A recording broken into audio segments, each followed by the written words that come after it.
Hey guys, and welcome to episode number 5 of the Shrewsbury Biscuit podcast.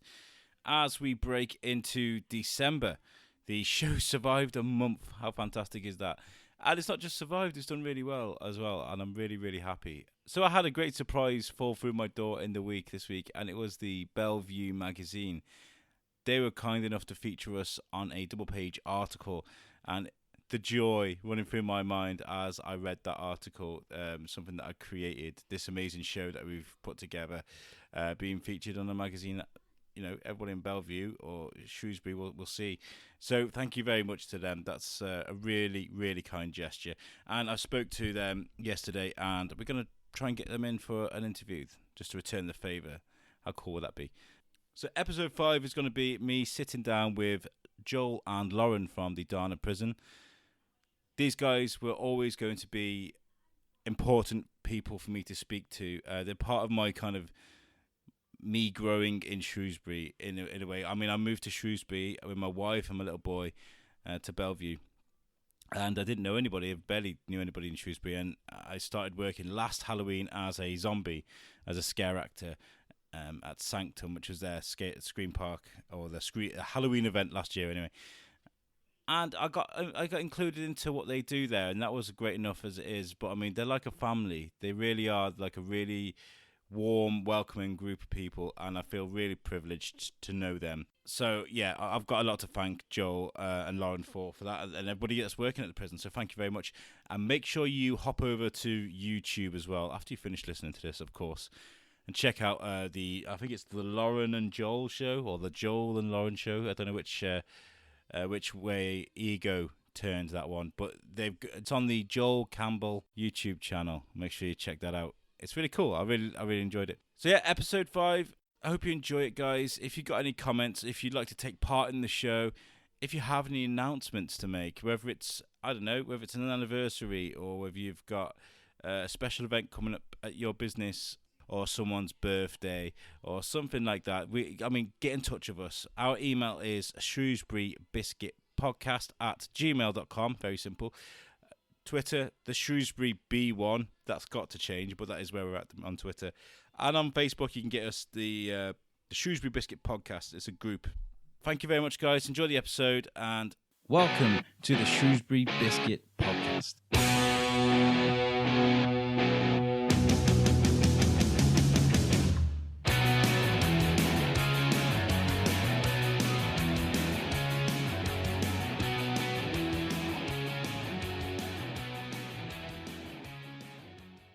Okay, guys, welcome to the Shrewsbury Biscuit podcast. Again, it's me, Alex, in your ear holes, and welcome to the show.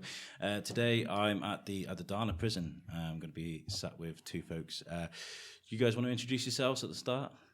Who's going to go first? I'll go first. I'm Lauren. I'm the site manager here at Shrewsbury Prison. Okay. And I am Joel, and I am the CEO of the Campbell Group that has Shrewsbury Prison, I guess. Shrewsbury. Yeah, this is what I was going to say. I was like, what is your title? Because you don't own it, you just kind of hear. Yeah, I know we get referred to as, that's the prison guy. I had a great introduction, actually, when we were doing the Salopia Comic Festival on the Sabrina, and the comic that followed Charlie Adler gave me this great introduction about how you've been to Alcatraz, you've seen this, you've done this, but you've never met a warden like this. Bring on. I was like, wow, my God. We run a number of different businesses. So we have a parent company, if you will, called the Campbell Group. So my official title is I'm the CEO of that group. And then we have a number of other businesses underneath it, one of which was just Jailhouse Tours, which operates Shrewsbury Prison, which is where Lauren works, and Lauren runs obviously that jail. And then we have another jail down south in Somerset, so we have another manager who's Lauren's counterpart down there, and he runs that. Then we've got an event company, which I guess in theory I'm the MD of, and then I direct that as well. So I kind of oversee 4 different businesses. Yeah, it's great. You got a lot on your plate here. How is it? It is, yeah. I mean, Shrewsbury's where we started. Sorry, I'm going to call it Shrewsbury because that's just the way I say it. Listeners, just write in. Is it Shrewsbury or Shrewsbury? It's a big debate, right? It's Shrewsbury. It's Shrewsbury. Okay. But yeah, so this is where it kind of all started for us. When we first began in 2015, we were only supposed to be here for 12 months, so it was very much an interim kind of project, if you will, in terms of running tours. paranormal investigations, and a couple of events. And then we got into towards the end of our contract in 2016, and the planning was taking a lot longer. So developers said, "Hey, do you want to stay another year? Because that would be great for us." And it was fantastic for us. We stayed another year, and I guess to everybody's surprise, really, not so much mine, but most people looking in, we got busier, and we got busier, and we got busier, and we got busier, and Lauren had joined us by that point.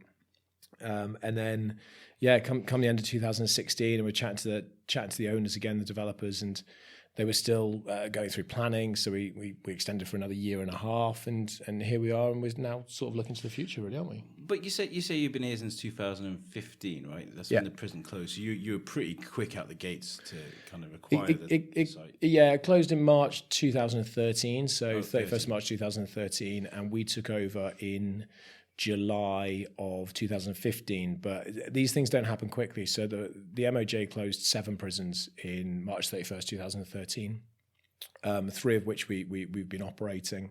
They closed those, but then they sat empty, fully heated, and basically running, but just empty jails, and they sat like that until January, February of 2014, when they started basically looking at disposing of them.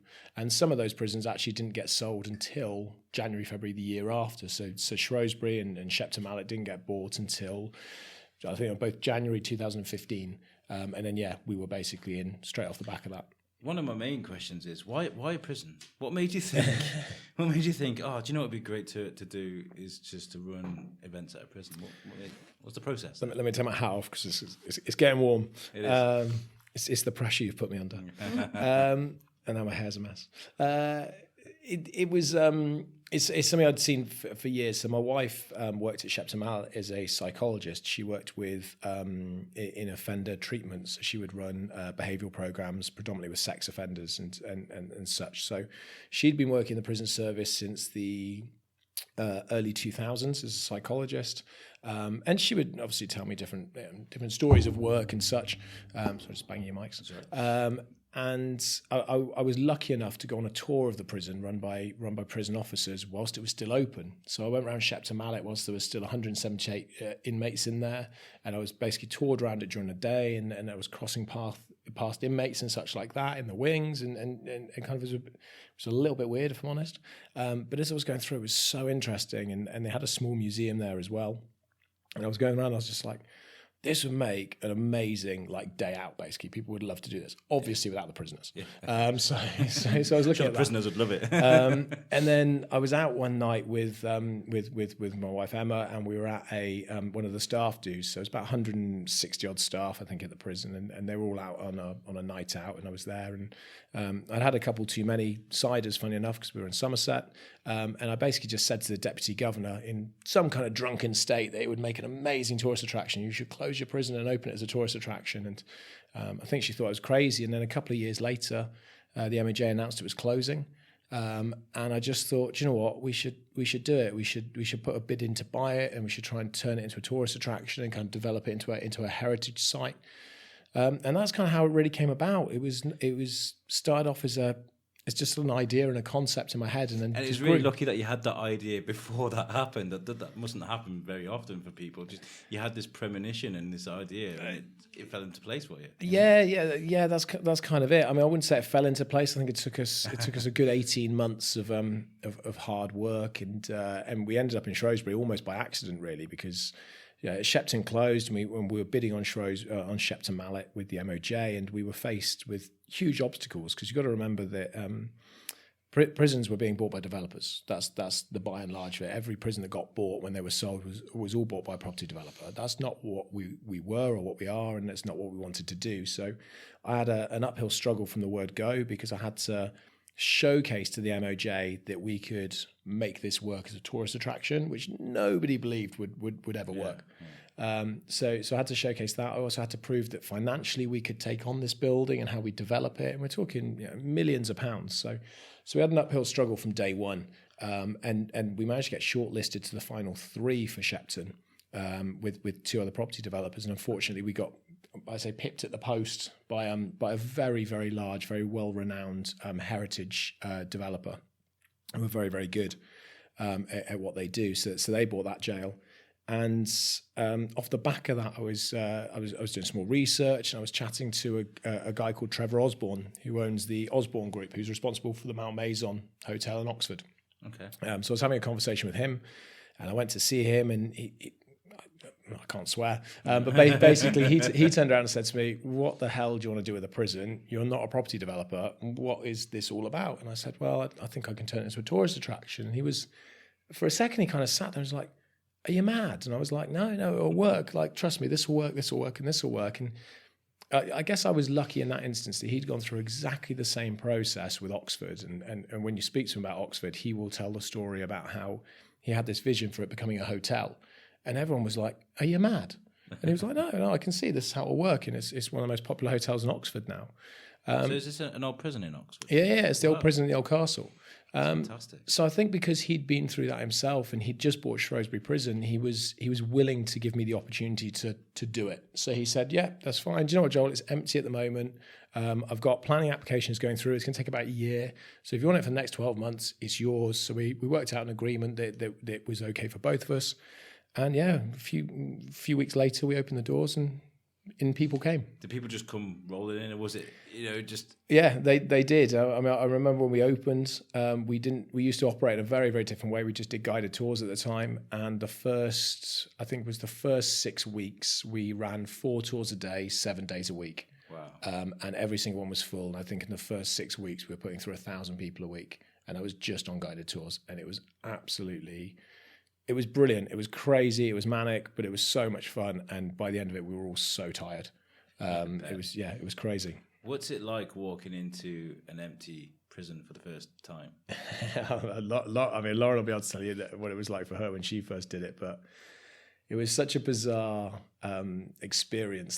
The whole taking over the jail, and hopefully I won't get in trouble for telling this story, but I basically I basically rocked up I did the agreement with Trevor, so that was fine.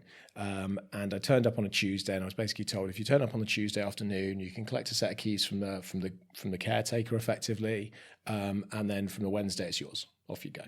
So I turned up on the Tuesday afternoon. It was about 4 PM. I'd come up from Somerset. I was staying here for a couple of days, and sure enough, the caretaker met me outside. And he had a set of keys, just about 4 keys, and he was like, "Here you go, so you're Joel." I was like, "Yeah, it's okay." Didn't want proof of who I was, just assumed it was me. And he gave me a set of keys, and he went, "So you know your way around?" And I was like, "Well, I've been here once." And he was like, "Okay, you got a map?" And I was like, "Well, yeah, I've got some plans." He was like, "Well, do you want me to take you around quickly? You're all right?" I was like, "No, I'll probably be okay." And he went, "All right, no worries." He goes, "Well, I'm on holiday for the next 10 days. I'm going abroad. I'll see you when I get back." And I was just like, okay. So I let myself into a jail and locked it behind me. And I went in and I went for a wander around. And I spent a couple of hours just having a look and writing down plans of kind of what I was going to do and how it might work and how the tours would work and what we need to do, health and safety. And I think it got to about 7:30, 8 o'clock. And the sun was going down. And I was by myself in jail, locked in. First time ever, and I was just like, "Do you know what? This is really freaky." And I'm not ashamed to say that I pretty much ran out of A-Wing and got outside and suddenly could breathe again, and decided that I was going to leave at about 8 o'clock. And I left and went back to my hotel. And I was like, "I'll come back tomorrow when daylight is." And that was it. It was so scary. Not where all the light switches are. Was there no power or anything then? No. Bits were on. Bits were on, but it was just the fact that I was by myself and I'll tell you this bit. I will get in trouble for this, but I stayed here for the first 3 weeks. I basically lived in the jail because I was paying my mortgage down in Somerset. I was trying to move my family up.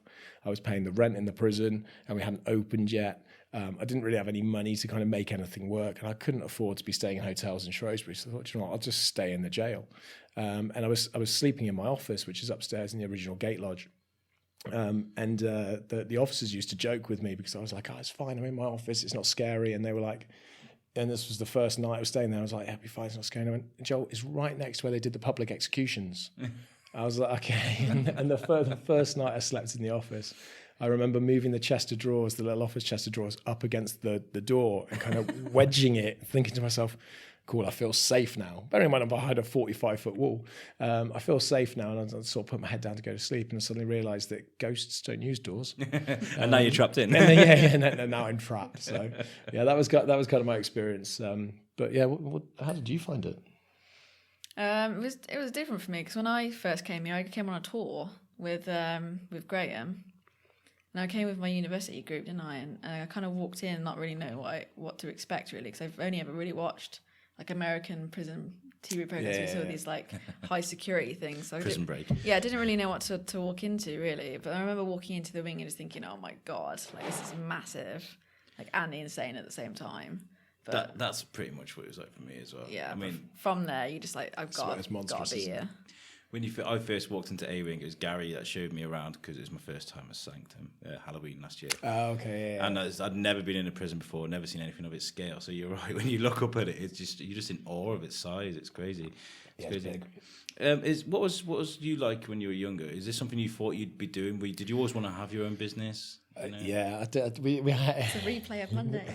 we had an employee day, Monday, 2 employee days, Monday and Tuesday earlier in the week, and I did a slideshow and spoke about my favourite subject, which is me. I spoke just a little bit about me so people our teams could understand. And I think it took me about an hour, didn't it? Yeah, a long Yeah, yes is the short answer. Ever since I can remember, so from sort of 5 or 6, I always wanted to run my own business. And there was a small petrol station there where I lived, and we used to drive past. And I would tell my parents that one day I'm going to own that. And yeah, so I've always wanted to do it, and I've worked in many industries. I've trained as a chef originally, so I'm a chef by trade. I've worked in sales in the UK and in Australia, and I've gone around, I've knocked on doors and said, hey, do you want to buy some stuff out of my bag? Basically like I've just nicked it. So I've done that in Australia. I've worked in yogurt factories, packing yogurt, and I worked in leisure for a number of years, which is where I got most of my management experience, really. I worked as a lifeguard, I worked as a gym instructor, I worked as a gym manager. I ran my own leisure centre, and I oversaw 13 fitness sites, if you will, 13 gyms across Somerset. So I did all of that before I finally branched out and started my first company, which was back in 2011. So like, all that experience is like a concoction of everything you kind of need to run a place like this. You know, the leisure facilities, the management, the running a business. Yeah. I mean, running leisure centres was a big bonus when we came to running big buildings. I mean, this one here is 4 acres, so the size didn't really panic me, and it certainly allowed me to have the working knowledge of things like health and safety and fire and you know, large amounts of staff. So that all kind of, yeah, I'd learned that really. What about someone coming in that didn't have that kind of experience, Lauren? What was it like for you? An absolute whirlwind, to be honest. The expression being chucked straight into the deep end was probably very relevant for this. But you'd pick things up as you go along. Like 1 minute you're like, oh, I don't know what I'm doing, and then you get taught, and then you do it, and the next time you do it, you're on it. What was your journey like at the start? What was your first kind of role here? I actually, it was a couple of years ago. Yeah, it was. Yeah, it was. A couple of years ago now. It's 2016. January, I started, February 2016. Yeah. Well, no, it was the end of 2015 when I first came here on the tour. Yeah. Because you sorted something with Beth, my old uni lecturer, about us joining in on the first Halloween event that you did. And lockdown. Yeah. That was October 2015. Yeah. And we came to do some volunteering as the zombies. You did. And then we did the tour as well. And then a couple of months later, I think you were advertising for just a little part-time role, and I didn't have a job at the time. And I was like, do you know, I'm just going to go for it. Even though it's in Shrewsbury and I live in Telford, I was like, I'm just going to go for it and see where it gets me. And then I was CSA for... a year. What's CSA for the listeners? Customer service assistant. Okay. So sort of like... You started February, I think, as a CSA, didn't you? And you were over in the visitor centre. Yeah, the visitor centre. Yeah. And then you did that, February 2016, and then April 2017? April 2017. Yeah. I remember... No, do you know what I remember? I was sat in the gate lodge when we started actually opening the doors, and I was sat doing something on the computer on a Saturday or something, and you just came through the door and went, Lauren, do you want to move to Gloucester? Oh, yeah. And I was like... Yeah, all right then. Yeah. And then, 2 months later, I was packing my bags in the car and off I went to go manage Gloucester. And then maybe 6 months later, I remember you on the phone to me and you said, Lauren, I want you to come back to Shrewsbury. Yeah. And back I came. What was it like in Gloucester? What was that like, that experience of the first time walking through Gloucester and being like, oh, now this is what I've got to run? You know? Gloucester was very different. I remember the first time we went to go and see it, and I was just kind of running around like a kid in the candy store, to be honest. Yeah. And I was like, this is amazing. I was like, but it's like, there's a hell of a lot of work that he's doing. But it was just like, I was like, this is my baby now. I was like, I imagine you and Joel being like that scene out of Lion King. this is all this area. This will all be yours. Everything the light touches. This is yours. It was. Do you know? It was a really. It was a really bizarre time because we took over 2 more prisons in. We tripled in size in April 2017, April 2017. So we've been going for about just under 2 years, and we were tripling in size, and it was a huge undertaking. And I can remember, Chrissy and I having a discussion about Gloucester and how on earth we were going to run it and stuff. And we were just looking at it, and we're an entrepreneurial-led business, so basically what that means is I see my job is trying to develop people and then making sure we provide the opportunities for those people to expand and grow in whichever way they see fit. So we've got some employees that work for us, and they'll pitch ideas about different things they'd like to do in the future, and we've got others that are quite content with where they are, and then we've got more people that want to move forward and take on different stuff, and whichever industry it may be. And I think you hadn't necessarily been like, I want to run a leisure centre, I want to run a jail. But you'd certainly been quite keen to move forwards. And when it came about, and we were looking at it, we're like, hey, let's see if Lauren wants to run Gloucester. And that was literally the conversation Chris and I had. Let's see if Lauren wants to do it. She'd be great at it. She'll have to learn it. But whoever does it will have to learn it. It's, no one else runs prisons but us. Yeah. So we kind of threw it at you, didn't we? And you were like, because I just finished university, and I was kind of a bit like, where am I going to go now? Because I really want to stay at the jail because I really love it. I was like, but I want to get past that little part-time job. And what did you learn from that, Gloucester? Did it help you? I learned that I really don't like seagulls. Seagulls everywhere. It was right next to the Seven, wasn't it? They used to drop bones on me. Yeah. They were horrible little creatures. There was, and it was a really interesting time, Gloucester. So when I went down to view it, I took Graham Goodwin with me, who's one of our tour guides here, and he started. It's a great tour, by the way. Guys. He's amazing. He's brilliant. He's fantastic, and he started his career 36 years ago. Gloucester was his very first prison, and he came down with me, and we were walking around, and he was telling me all about the history. He was just as he does in his tours. He got so involved, and I could see tears in his eyes because he was so emotional about being back to where his career had started. And he hadn't been back there for 30 odd years, so for him it was a huge thing. And then when I took Lauren down, because we went down, didn't we, on a road trip to go see the prison, and it was a proper road trip, first Burger King. Showing Lauren the jail, and I didn't really know it myself either. And I kind of threw her in, I think, in the same way as I did. Was we walked around a little bit, didn't we? And we kind of sort of like, this is it, and this is it, and you should think about doing this and do this and do this. And she's like, okay, cool. I was like, here's your keys, and I'm off to Shepton Mallet. And then I drove down to Shepton Mallet and kind of left you there. And then, you kind of just sorted it out, really, didn't you? I suppose it helped having some of the old wardens here, or some of the old, workers here that know the place, know how a prison works, so you could learn off them. Having the officers to establish the tours. We already had an idea of how we wanted to do it, but the officers brought it to life and really gave it the panache and got us the title of the most interactive tour in the world, prison tour in the world, because that's what they bring. They bring a huge level of knowledge, they bring loads and loads of stories, and they bring entertainment, don't they? Yeah. And that's kind of how they see themselves as, yes, they're ex-prison staff, but they're entertainers. They're there to and they're really passionate about it as well. Absolutely. So passionate, You don't get that from someone that's not worked here. No. And then, but what's happened now is we've got a number of people that deliver tours that have never worked in a prison, and they deliver it as if they've worked in prisons, because they spend hours and hours and hours working with prison officers and prison staff to develop that knowledge and that interest and all of that. And we've got a very, rigorous, we've got a very thorough sort of plan that we do with people before they're allowed to take prison tours by themselves, and they have to go through it and have to spend a lot of time with Graham as well, specifically, and make sure that they can do it, and that they've got the knowledge and they can entertain, and nobody runs a prison tour until Graham signed them off, basically.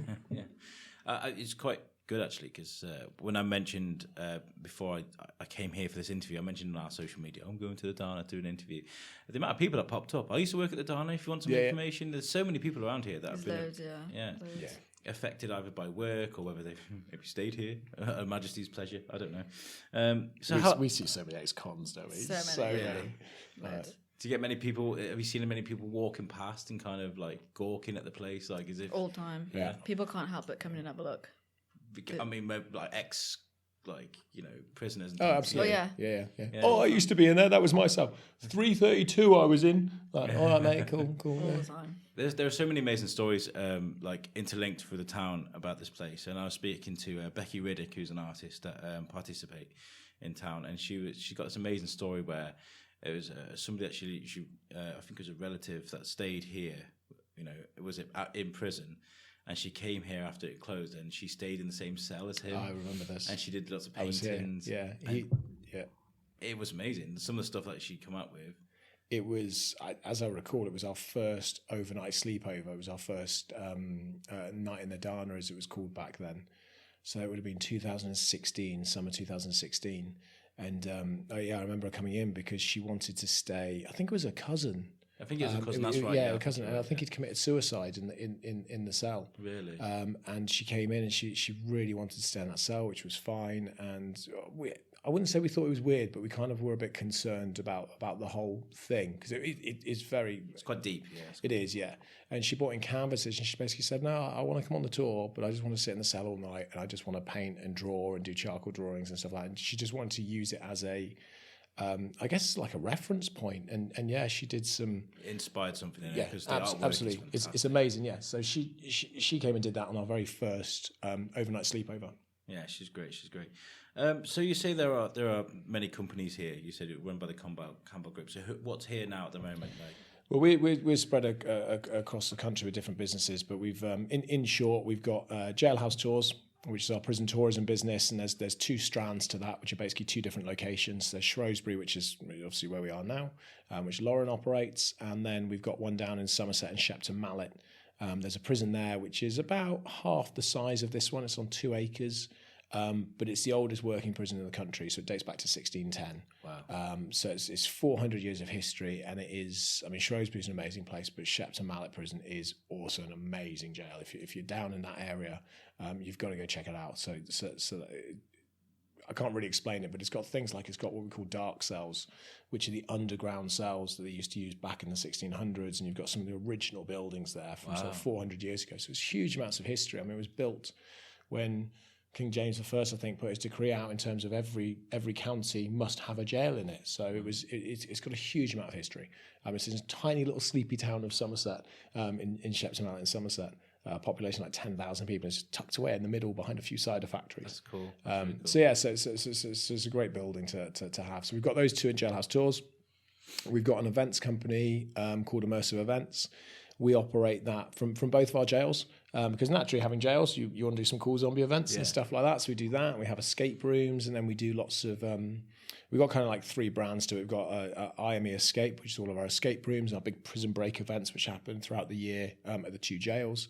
We've got IME Action, which is things like battle archery and laser combat, and we've got axe throwing and shuriken throwing, and we've got throwing angels and stuff like that. They're all coming soon, so that's quite cool. It's all the kind of things to get you moving and running around. Axe throwing's growing quite big now. There's so many people, places. Yeah, there's a few, and yeah, we do it, and it's something that we're kind of building up almost like a mini kind of adventure centre, if you will, in the back of the prisons that don't. It's a snippet of what you can do. Yeah, basically. And then we do IME Scare, which is kind of our pedigree. It's all about the horror and the scare side of the industry.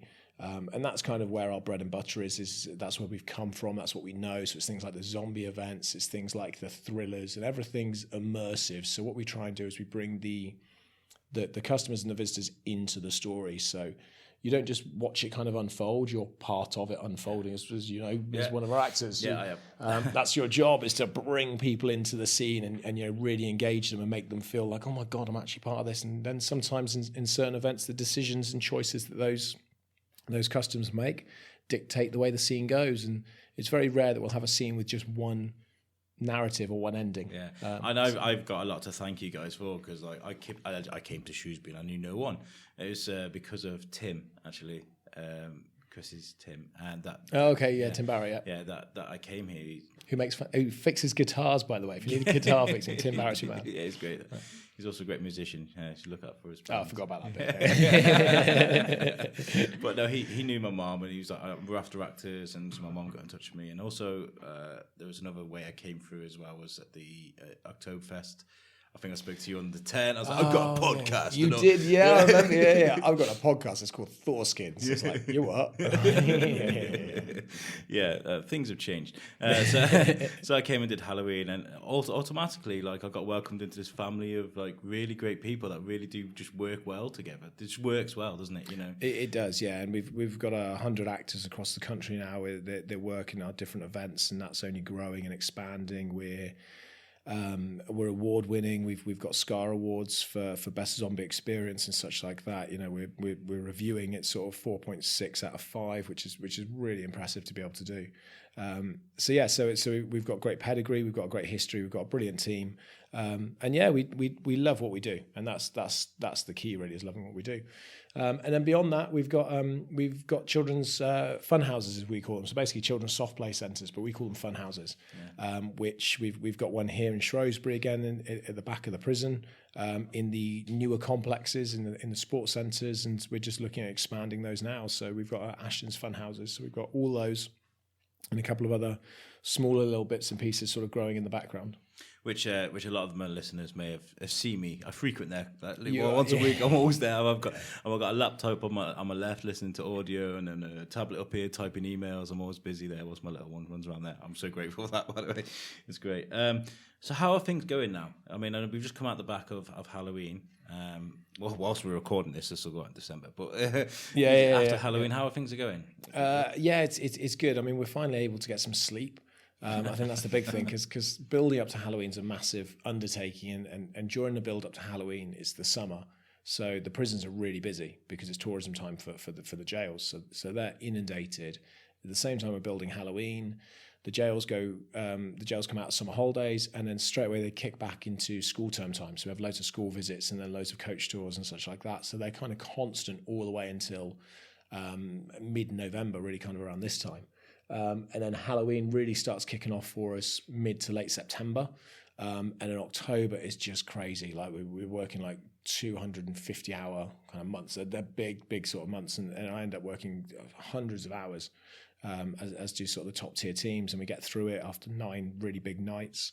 And then the first week of November is us then taking stuff down and kind of putting the sites back and kind of recovering a little bit.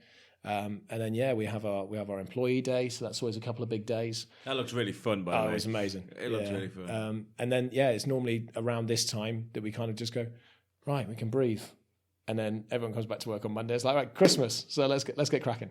So it's nice to now have a couple of weeks of sort of downtime just to kind of take stock and go through it. Halloween was amazing. We ran 2 screen parks this year, so 2 completely different locations, one in Shepton Mallet, one in Shrewsbury. So that's a big undertaking. I think we're one of the only event companies in the country that run 2 parks. So it's a massive amount of work. And by and large, they were good events. I mean, we always learn huge amounts from doing these, and we did it in a new style this way, or a new style for us. And it worked really, really well. We got some refining to do, but people loved it. The reviews coming back were absolutely fantastic. So good, in fact, that we said, you know what, let's not rewrite stuff for Christmas. Let's bring back what people have really enjoyed, and that's what we're doing. Yeah, I got given a new role.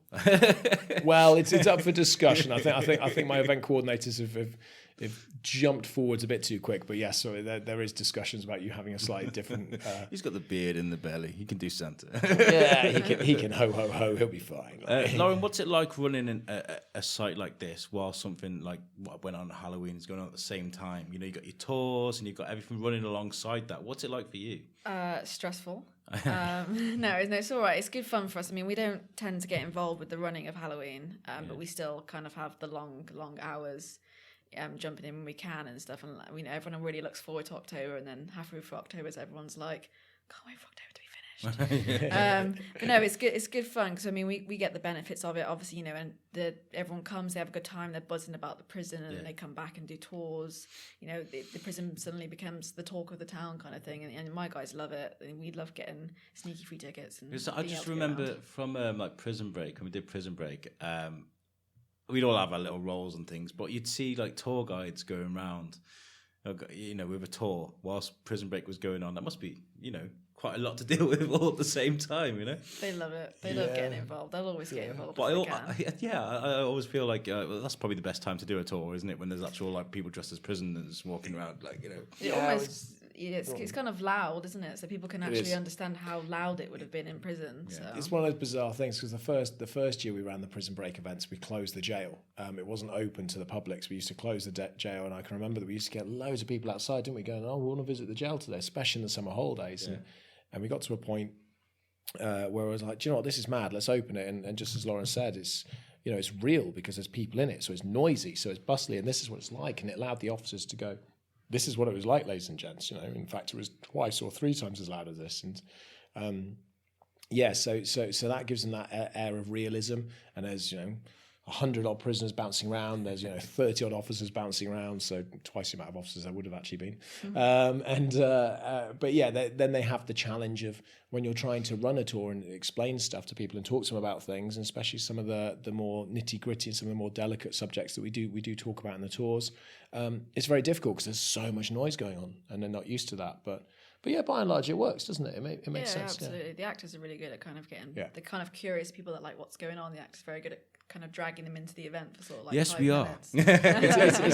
I think it's the self-guiders that get confused. The self-guiders basically are able to wander around of their own accord. They've got maps and visitor guides and such, and they can kind of take where they want, and they walk into some of the scenes and they're kind of like, okay, and we tell them on the gate, there's an event going on. They walk in, like, okay, and then they walk into the kitchen and they're like, potatoes. Would you like a potato? That was me. And like, I think sometimes the actors are also a bit kind of like, oh, is this a person in the event that's taken their jumpsuit off? They're trying to pull one over on us. Yeah, what's this? So, but it's all fun. It all works, and people really enjoy it. We don't get any negative comments from that, which is obviously positive. So aside from being like the biggest tourist attraction in Shrewsbury, there's a lot of you get a lot of attention from the media, not just people like me, like going, "Oh, what's going on at Shrewsbury?" But you get like Most Haunted. I remember hearing that Holby City filmed here. There's things filmed here. What's that like? Do you get a lot of calls off people? Can we come in? Can we? When we get productions, we have the best food in the world, don't we? It's lovely. It's amazing. No. Amazing. They always cater and they always let us have food. Yeah, it's amazing. But yeah, we've met some quite famous people, haven't we? We've had filming here. Yeah. We did have Holby City here for 2 weeks. We met his name escapes me. He plays Rick. He plays Rick, and he was a lovely guy, wasn't he? Yeah, and I think most people have. I mean, I've been really lucky to meet some incredibly nice and relatively well-known people. The first one was Jimmy Nesbitt. So James Nesbitt was down here filming the first series of Lucky Man with Sky One. And that was a really big budget. It was Sky One's first UK production, so they really chucked a lot of money behind the production. And I remember when they turned up with cranes, and they had stuntmen jumping off the roof of the prison, and they were in the tunnels and kind of rolling around. I was like, oh my god, this is huge. And the food was great. And we've had tiny productions here. We had Ricky Tomlinson came back with one presenter, one cameraman, doing the kind of back in time, looking at his life basically. He was talking about because he'd spent time in I think 7 prisons over during the miners' strikes. So he'd spent time in the jails, and he came around and we were able to show him his old cell and stuff. He was able to reminisce on that, and I was lucky enough to spend sort of half an hour just chatting to him. We've obviously had the Most Haunted team here. They're here all the time. They're here this evening. So Carl and Yvette and Stuart and Glyn and all those guys, we spend a fair bit of time with, watching them do their live, didn't we, the other day? Yeah, I saw that on Facebook because there's lots of like live. Yeah, we were tucked away in the corner watching it. Yeah, we were tucked in the corner. We were in the corner just giggling to ourselves. Yeah, and then the Holby City were here for a couple of weeks. That was so funny because well, for I guess for all of us, but Lauren had just employed a couple of new CSAs, hadn't you? Susan, Emily had just come on board, and she came in, and I remember her sort of coming in, and like obviously all the staff get fed, so she go and sit on the bus and have lunch and stuff like that, and there was this huge production going on. This was kind of her first induction to the jail, and then 2 weeks later they left. She's like, where's lunch today? She just assumed that was what we fed all of our team every single day. I could just imagine Emily doing that. Yeah. She's like, where's lunch? So we've done a few like that. We tried to get the security to keep one of our staff out as well, didn't we? Yeah. That was fun. We prepped the security not to let Sophie in and ask her for security. We hid on the roof. we were sat on the roof just giggling, like waiting for her to come, weren't we? Yeah, we don't have real jobs. It's very different. It's good fun. That's why I love coming here, because we just get to have so much fun. Yeah. We had Nick and Katrina here, didn't we, from Paranormal Lockdown? But I think Lauren's had the most famous one, and she will get in trouble for this, which is great. Because normally it's me, but you had Joel Kinnaman, didn't you? Came down and filmed 3 seconds. Yes, Joel in Gloucester. Kinnaman. And tell Alex what happened, Joel Kinnaman, when you were on set and you had to leave. I didn't have to leave. I just took revenge a little bit. Basically, there was an issue with one of the men's toilets because there was quite a lot of male extras for this film that they're doing. And because there's so many of them, such high footfall, the toilets just couldn't cope, basically. So I put them out of order. Just as I put them out of order, I turned around, Joel Kinnaman's behind me. Not happy. And he wasn't happy. Yeah. And I was like, sorry, these toilets, they're out of order, but there's a disabled drawer right next to it, or you can go upstairs. And he all huffed and puffed and he stormed off. And I was like... Proper Hollywood kind of, as you'd expect, that's kind really of a Hollywood rude. meltdown. I've literally pointed to a toilet, right next to where he could be. And so I was really angry at him. So I waited for them all to leave on that evening and I stole his chair. So he had. Let me just phrase that voice so we don't get too much trouble with production to come back.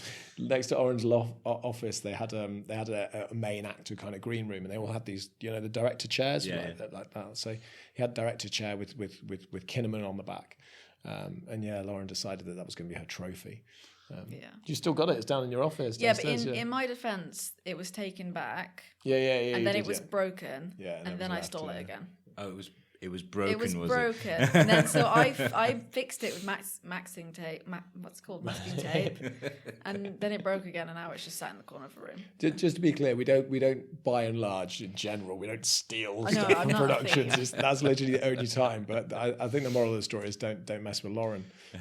And you've got like these things going on at the moment as well. You've got outdoor cinema at Porridge as well. I mean, that's great. I love them. When's the next sort of outdoor cinema event you got going? No, I don't want to just put you on the spot, but what the Porridge events, which is what was the overnight sleepovers, the night in the Darners, and they're actually going to take a slightly different twist for 2019. We were discussing that the other day. We're going to rebrand those because whilst we love Porridge and we get it, so it's quite an old TV show now, Porridge. I think that the younger, so do I. But the younger demographic, like Lauren, they don't get it. So we're gonna rebrand that. But that's basically the overnight sleepovers. So we normally do about 5 or 6 of them a year. They always start in the spring and finish in the autumn, just because the winter is so cold in the jail. So they'll be back around. I think they start in May. And then, as will Prison Break, because we do the day. So you can do Prison Break during the day, and you can do the overnight sleepover at night time. So you can basically spend 24 hours in jail if you wish. Which I did. Who would want to? I worked the Prison Break and then did the Porridge for a different podcast, and a lot of my audience for that podcast were American. So trying to explain what porridge meant, I feel that's exactly right. Yes, that's it. And then outdoor cinema, we're just toying with at the moment. I mean, by and large, it's a fantastic event to do, and it's extremely immersive, but it's also quite restrictive for us because you can only get so many people in to see it because obviously the exercise yard's only so big, and there's only we like to theme stuff that fits. So we've done Shawshank Redemption, obviously, and we've actually done it a couple of times. It's been hugely popular, really, really, really popular. We did Shaun of the Dead. Because we were able to pay homage to our zombie side of things. We did some really cool stuff with a zombie bar and things like that. And we did Back to the Future just because, well, other than Lauren, we're 80s kids, so we enjoy that kind of stuff. And because it's awesome. Because it's awesome. Thank you very much. And we did, and then we did Rocky Horror. That was amazing. And Lauren was in that. That was brilliant. I was all dragged up as Brad. Yeah. I had an amazing time. It was great. So we've done those in the past, and we might do something this year. But I think we're moving. Our model's moving ever so slightly, and our events team are very busy with the large events like Halloween's and some of the summer events and the Easter events and such like that. So that they're quite busy. So I think what will probably happen is the prison team, Lauren's team, will start putting on more events, more kind of like Christmas market side of things, and we're also starting to look at comedy nights and such like that, aren't we? And putting on sort of larger events in the actual wings. I was going to say, how are things like now compared to when you first opened the prison, and also what lessons have you learned? I've got less hair. You do have so much less hair. I mean, obviously you've got more events now. You've learned that you can kind of carry a bit more. But what lessons have you learned from the past, from when you first opened? You know.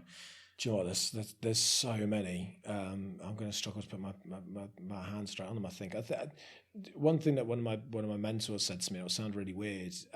He'd always said to me, with people, when you employ people, you have to let them get on with it. And Steve Jobs has got a great quote saying, you employ smart people. You don't employ smart people and then tell them what to do. You employ smart people so they can tell you what to do, basically.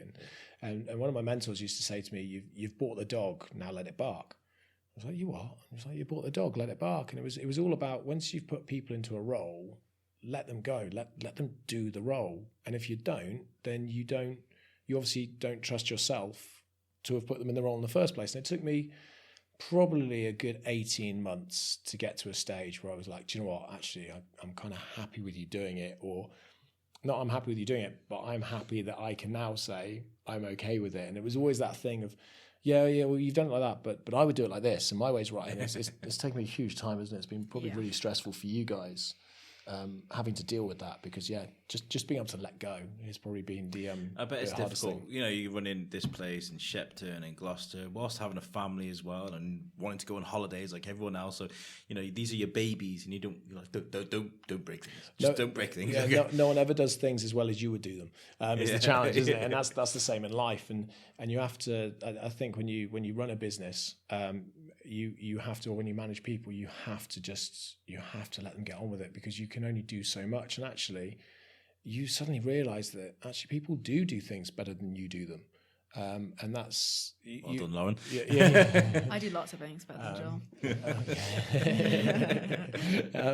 So I think that's probably been my biggest lesson and the biggest thing. And for the businesses to grow, you have to, you put good people in place, and you have to accept that they're going to take some time to learn the roles, and they might not do it the way you would do it in the first instance, but give them the time and give them the space to develop and move forwards. And like I say, that's what I always wanted our business to be, and how I see my job role. So I was able to talk it for a long time, and it took me a long time to actually physically do it. Yeah, it still comes out every so often. Yeah, it does, and I think it always will do. But yeah, I've got myself to a place now where I've taken a big step back in terms of the day-to-day running. And I trust Lauren to run the prison. I trust Charlie to run his prison, and Chrissy to oversee the operations. HR to manage what they've got, and admin to do them, and marketing to do that bit. And yeah, I stepped away, and it's actually allowing me to step more into the event side of the world, which is great, because I can help them develop now and move forwards. Okay. What was I going to say? When you're not both of you, I mean, when you're not here, what do you guys like to do to be not thinking about a prison or the running of a prison? What do you like to do? I like to watch Lord of the Rings. That's what I was going to say. I don't like to watch Lord of the Rings. I don't. I don't know. I think I can low-key speak for both of us when I say that prison's never not in my mind.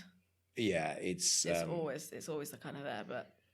Yeah, it's a gift and a curse, I guess, whenever you run a business. And whilst I might be the instigator behind it, Lauren and Charlie as well, the managers that run the jails, it's always on your mind. You never leave it. So it's very much our life.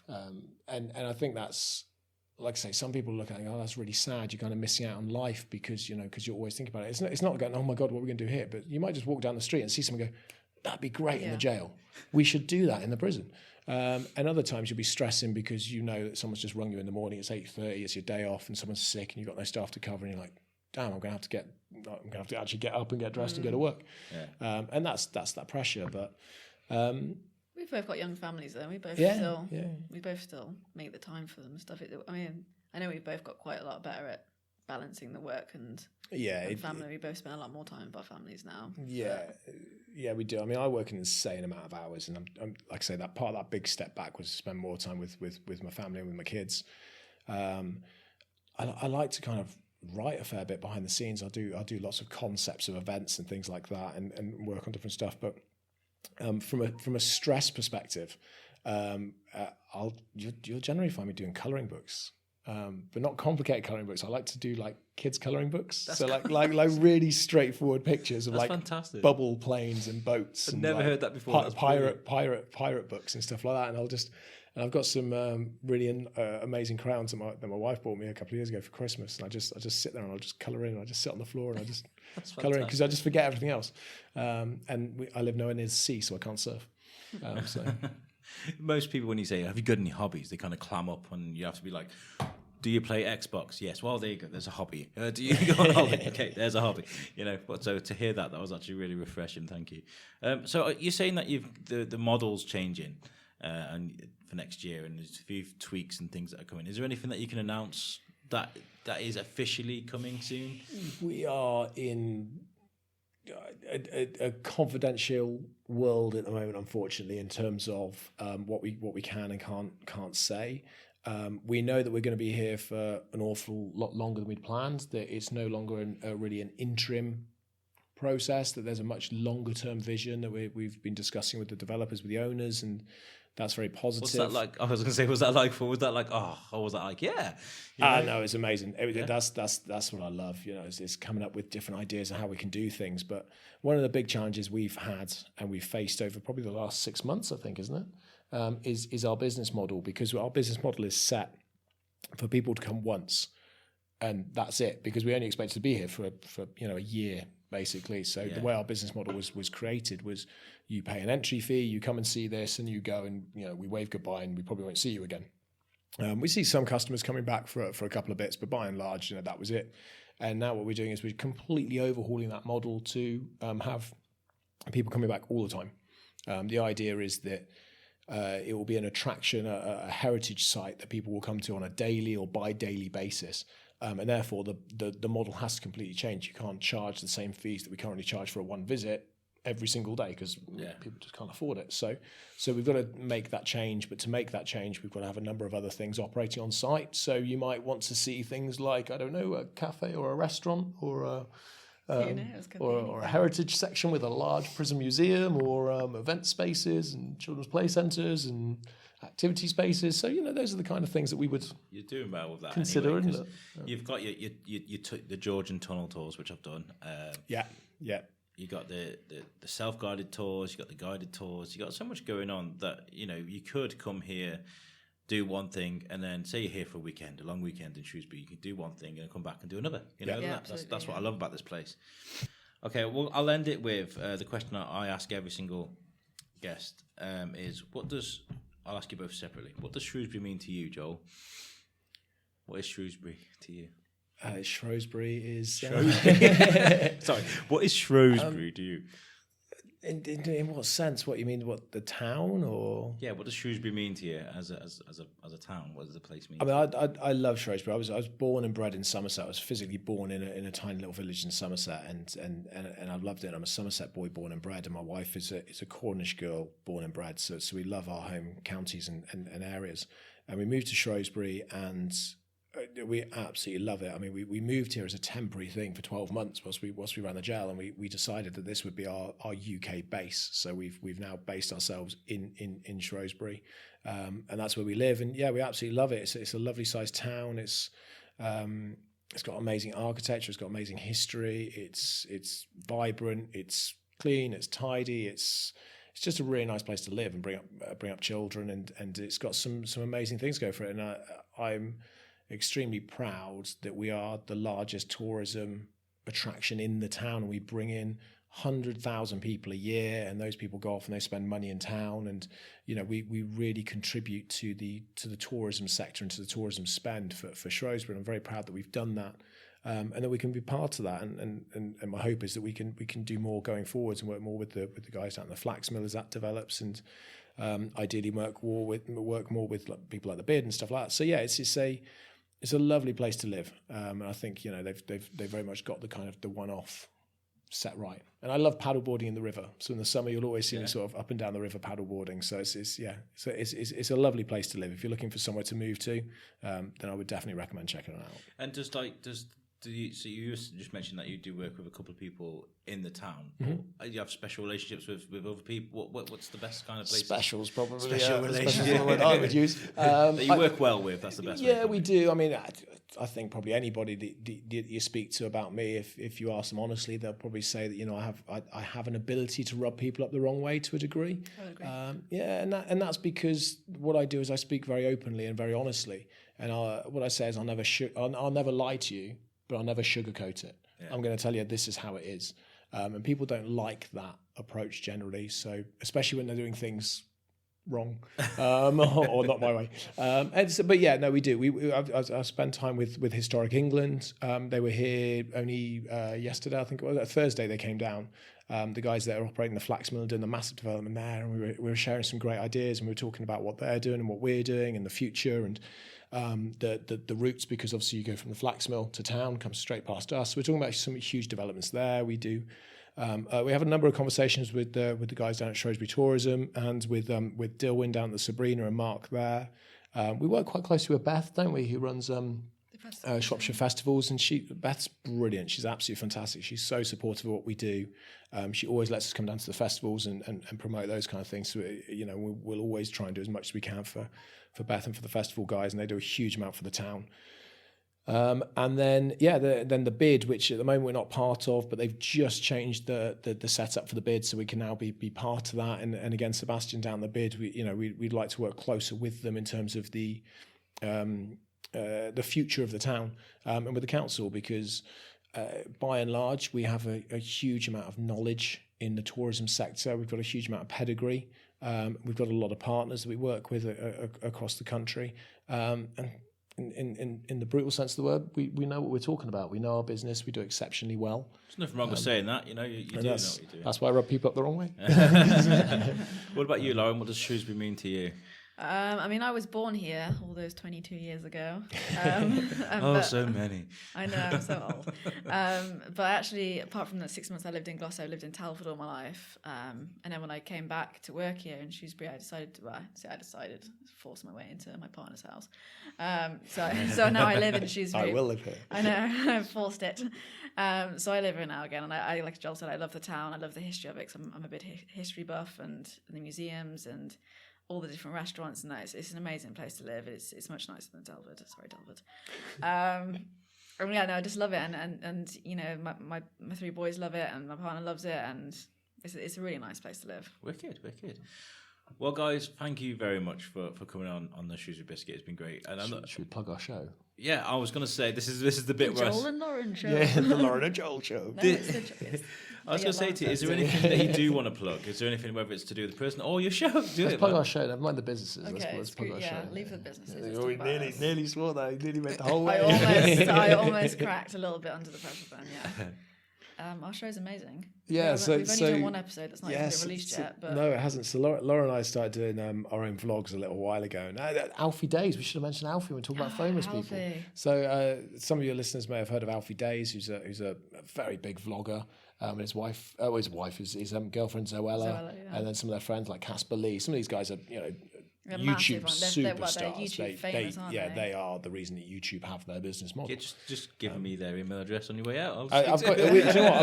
Somebody said that to me the other day. I was in Gloucester. I was like, "You were the guy in Alfie's video." I was like, "Yeah." I was like, "Oh my god, what was he like?" I was like, "Yeah, check this out." And I was like, "I've got his phone number," and she was like, and I was just like, "I can't give it to you," but like, and then she collared me as I walked through. Yeah. So that was bizarre, but so we do vlogs kind of more for fun really, rather than anything else. We showcase more of the fun aspects of our job, or when it goes terribly wrong and we're just angry that we're hilarious. And we run our own channels, and then we sort of were chatting about this idea, and Lauren doesn't really drink, but I think I'd had a few.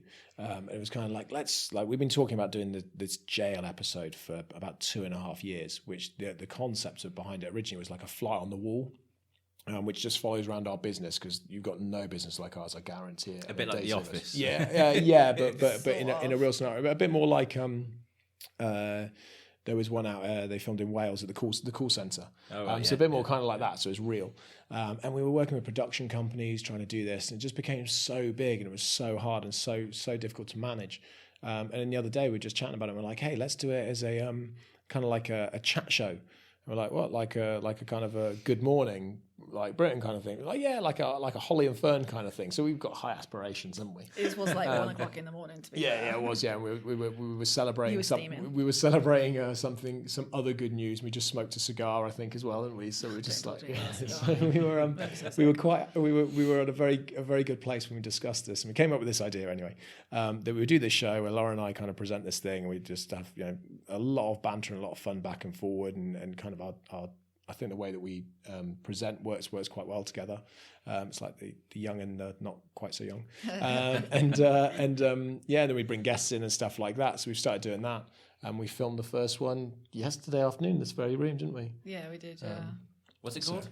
It hasn't really We haven't got really a name got a yet. name. Yeah, it's got I a working joked how we name. should have some weird little theme song like about Lauren and Joel, but it got a bit weird. I joked that it should be like Joel and Lauren, but yeah, so. No, Lauren has to come first. To be fair, like I feel like majority is just gonna be us two like ripping into each other a lot. Pretty much. That's going to be it. We yeah. have that banterous relationship. Yeah, where yeah, we it just works, absolutely so. tear each other a new one. I was going to say if it hadn't have been released already, like maybe we could. It'll be released by the time this comes out. I was going to say it'll be out by the time this suggestions comes out, for yeah. names, but we'll know the name of it by the time this is released. That sounds really cool. That's really Yeah, it'll be on our YouTube channels. Well, we haven't sworn them, so they'll go over everything. It will go over everything. Well, Trying we'll very share the hard. So link. we've both got our YouTube channels, so it will go onto there, and you'll be able to see it from there. But yeah, if you haven't visited the prisons, come see the prisons. Shrewsbury, obviously, if you're up in Shropshire, Midlands based. Shepton, if you're Southwest, Somerset based, or if you're visiting any of those. If you've ever watched Prison Break and think, yeah, I could break out of jail, I could be a Michael Schofield, then do it. We're the only place that does it in the world. Come and check it out and try it. And if you love zombies, then again, we're your people, really. Yeah, and it doesn't matter whether you're into like, because I think prisons have a certain feel about them. After like coming here for the first time and then watch, you kind of like find yourself watching like documentaries on prisons and things like that. Yeah. So whether you're into that sort of thing, or whether you're into your history, or whether you're into like the immersive events, definitely come and check this place out. We'll drop a link for everything that's immersive. I do anyway because I work here, so everything that's immersive. After it's in your contract. If you don't, we'll don't do it again. Okay, well, thank you guys for coming on the show. And guys, listeners, make sure you give us a like and a share and a subscribe, and make sure you join us next week. Thank you very much. No worries. Thank you. Thank you.